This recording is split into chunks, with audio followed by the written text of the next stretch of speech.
এই ইলেকশনের সময় শুধুমাত্র সুন্দর করে ইলেকশন ডিউটি করা ছাড়া আমাদের আর কোনো নির্দেশ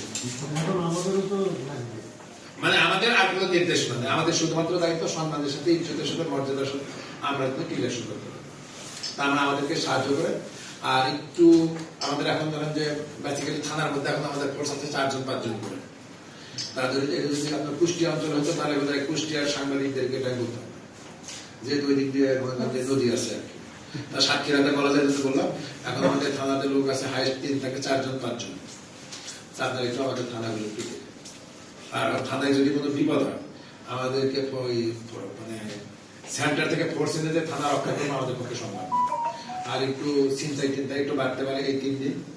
আর হচ্ছে যদি কোনো বাড়িতে একটু আনঅ্যাটেন্ডেন্ট বাড়ি টাড়ি থাকলে খালাম্মা খালুদেরকে বললেন যে আর যদি স্বর্ণ টর্ণ থাকে যেন লক্ষ্য রাখে, কারণ এখন আমরা আর এই মানে ক্রাইম এগেইনস্ট প্রপার্টি রিলেটেড কোনো ঘটনা অ্যাটেন্ড করতে পারবো।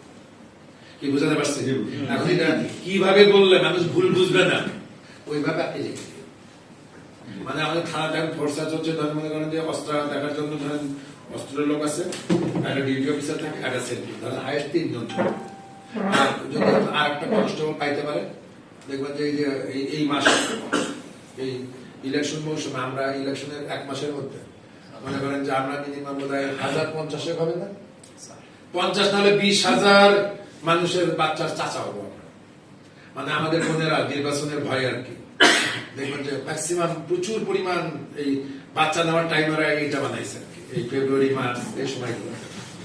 ঠিক আছে, এই সময় ডিউটিটা ভয় পায়, খুব ভয় পায়, প্রচুর মেয়েরা ডিউটি করে। এখন হচ্ছে ওদেরকে তো আমাদের ডিউটি দিতে হবে।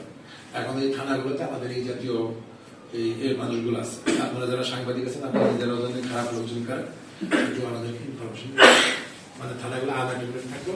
আর যদি ইয়া থাকে আর কি ওই চোরাচারের যে সমস্ত